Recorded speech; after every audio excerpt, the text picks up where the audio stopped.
Hello everyone, and welcome to this edition of NASCAR's Lost Teams, MB2 MBV Motorsports. And please don't forget to hit like and subscribe to the channel before you leave the video. So, in 1997, Nelson Bowers, Tom Beard, and Reed Morton formed MB2 Motorsports, representing the initials of each man's last name.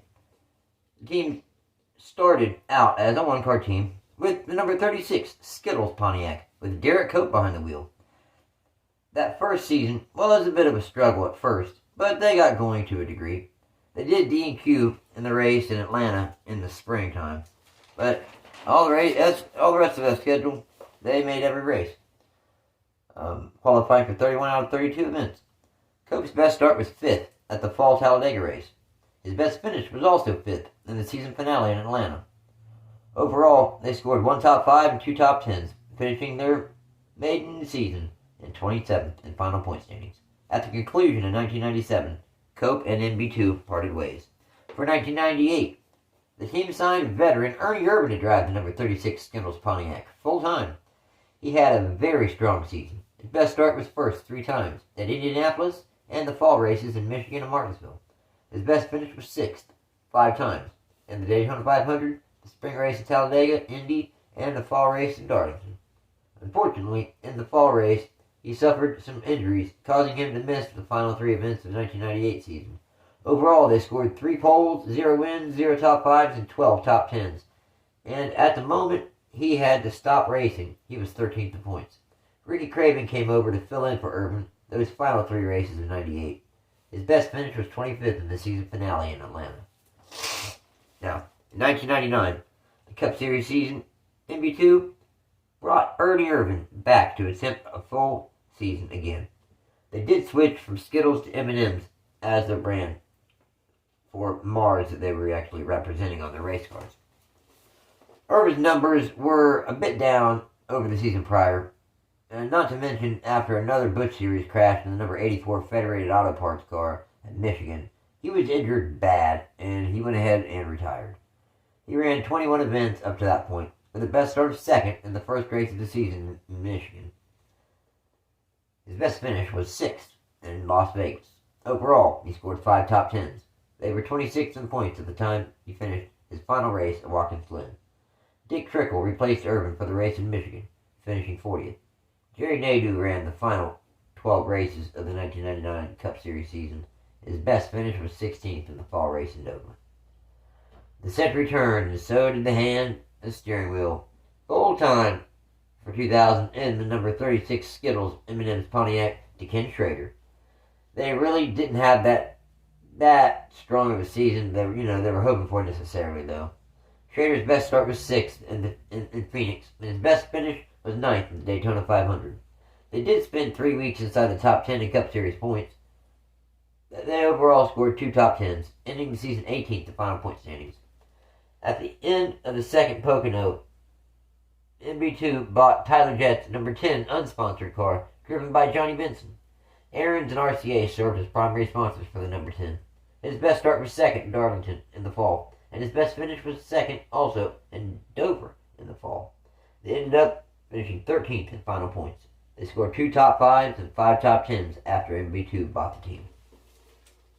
So, that was a pretty good buy. Now, you gotta think. The spring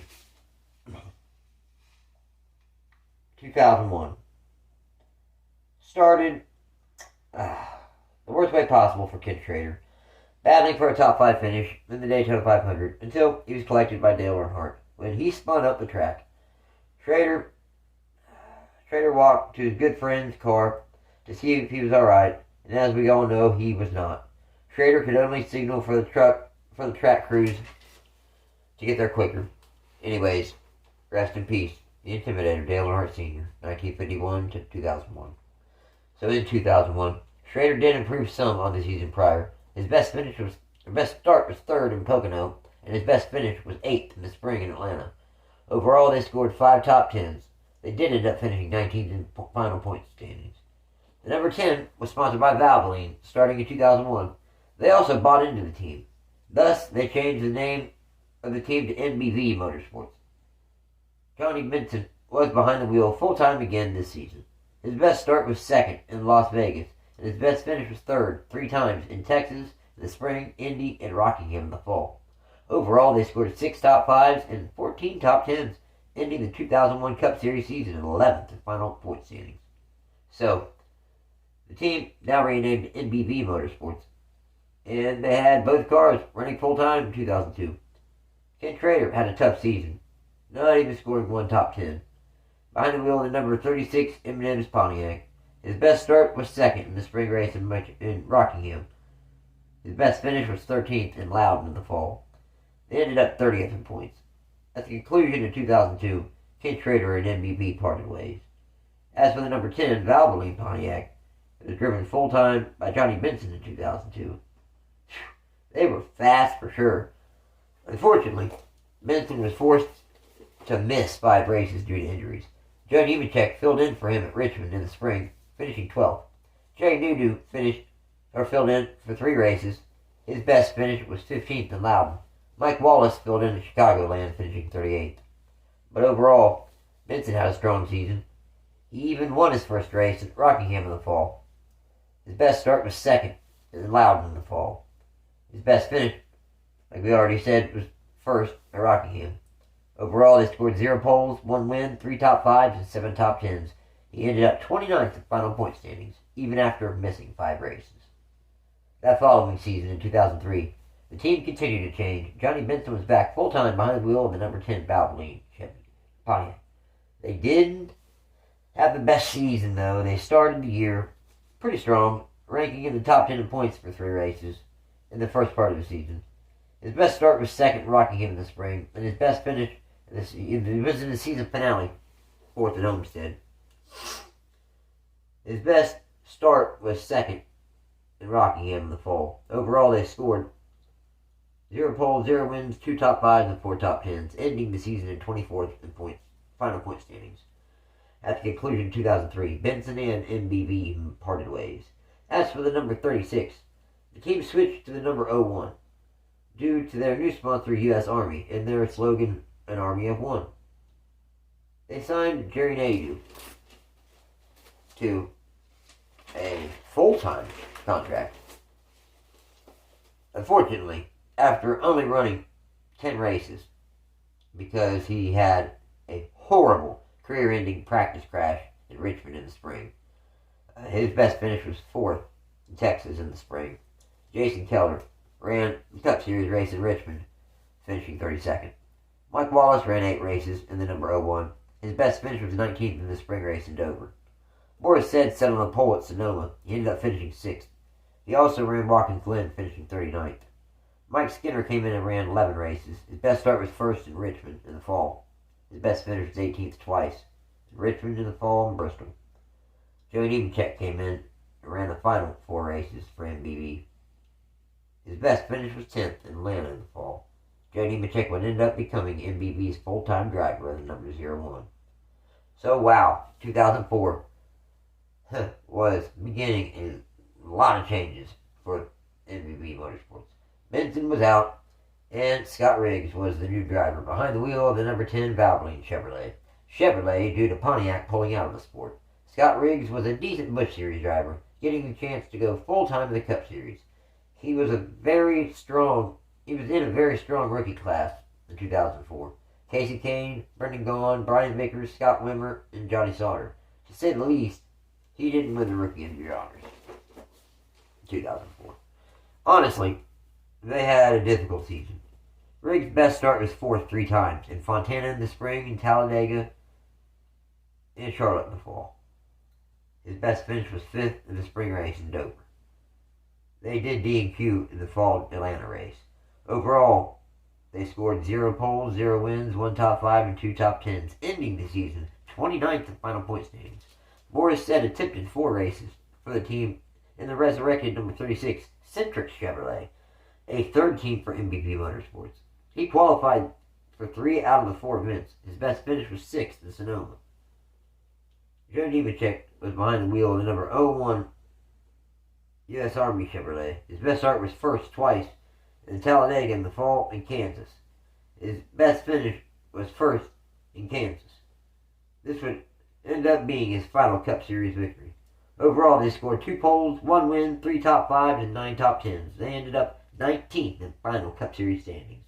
Then in 2005, the number 10 Valvoline Chevrolet had Scott Riggs behind the wheel. Well, for a second season, and his best start was first in Martinsville in the spring. His best finish was second in Michigan in the fall. He had the strongest car in the field that race. He just kept running into little issues. And he came from like 29th all the way up to second in that final run. Granted, it was a bit helped by a fuel mileage bit, but overall, he scored 1 pole, 0 wins, 2 top 5s, and 4 top 10s. They ended 2005 in 34th position of final point standings.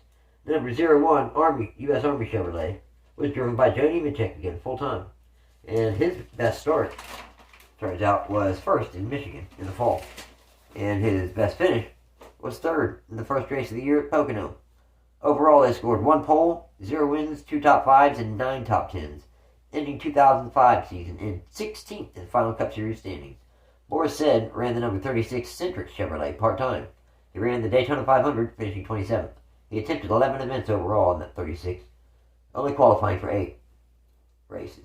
His best finish was third in Watkins Glen. At the conclusion of the season, Said and MBV parted ways. Along came 2006, and with it came much more changes. The number 10 Valvoline Chevrolet was sold back to MB2, and they moved the number 10 Valvoline and Scott Riggs over to MBV Motorsports. The number 01 Joenemechek, sponsored by USarmy full-time again, but in Indianapolis at the Brickyard 400 weekend, MB2 Motorsports announced that Bobby Ginn bought 80% of the team. Bobby Ginn, a Florida land developer, came into NASCAR with a bang, buying the majority of MB2 Motorsports.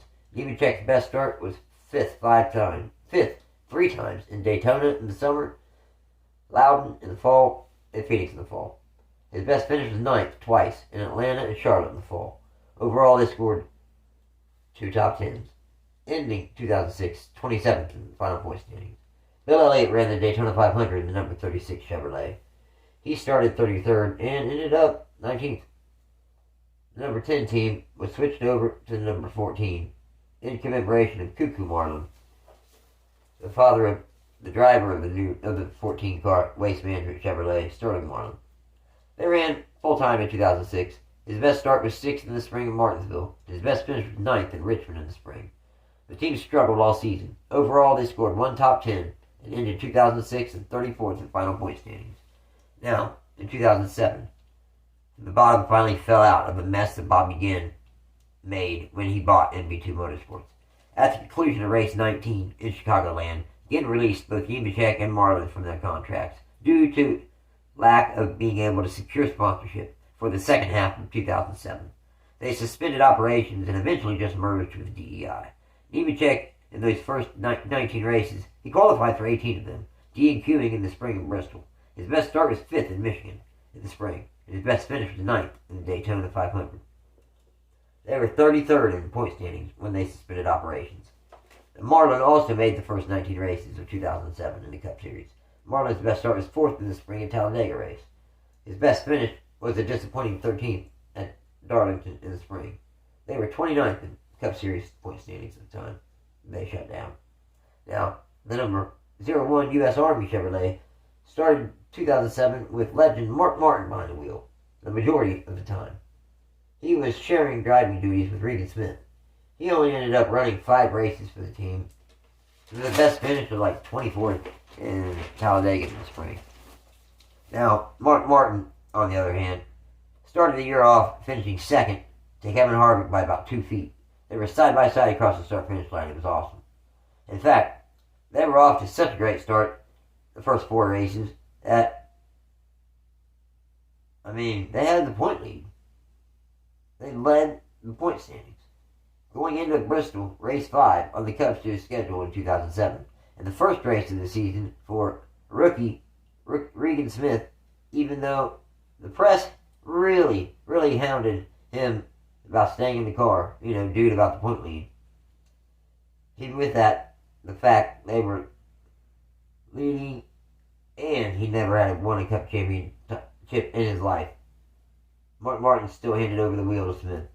To some degree, that must have been difficult, but he stuck with the original plan like the company man Mark Martin always has been.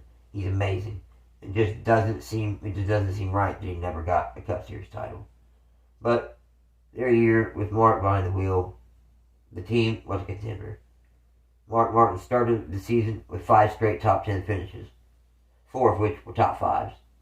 Mark Martin's best start was 3rd in Fontana in the spring. His best finish was 2nd in the Daytona 500. In only 14 races, Martin overall scored 4 top 5s and 7 top 10s. Even with not running 5 races to that point, Martin was still sitting 18th in point standings when the team was bought by DEI, and they merged together, switching the number 01 to the number 8 for the 2008 series campaign. Now, the number 14 car, the Sterlingmarlin, was in for 2007, and Regan Smith was supposed to have a full-time ride in 14 and 2008. Well, instead, DEI just merged the team with the number 15 of Paul Menard for their owner points and personnel. It's very unfortunate for Regan. The number 01 USarmy Chevrolet, the only team to actually remain intact, to even see the conclusion of the 2007 season. Overall, Martin ran 24 out of 36 races in the number 01, scoring 5 top 5s and 11 top 10s, still finishing 27th in the final Cup Series point standings, even though he didn't run 12 races, a third of the schedule. Martin had fire left in him. A couple seasons later, he decided to come back to run full-time again, and wow, he almost won a championship again. The new chase style format helped him out, really. But overall, he scored 7 poles, 5 wins, 14 top 5s, and 21 top 10s. He ended up finishing the 09 season 2nd in the final point standings after leading it for like 5 or 6 weeks near the end. I would go, deeper into that, but let's save MBV Motorsports for, their own video for sure. Well, thanks for watching, and don't forget to hit like and subscribe if you haven't already. Until next time, take care.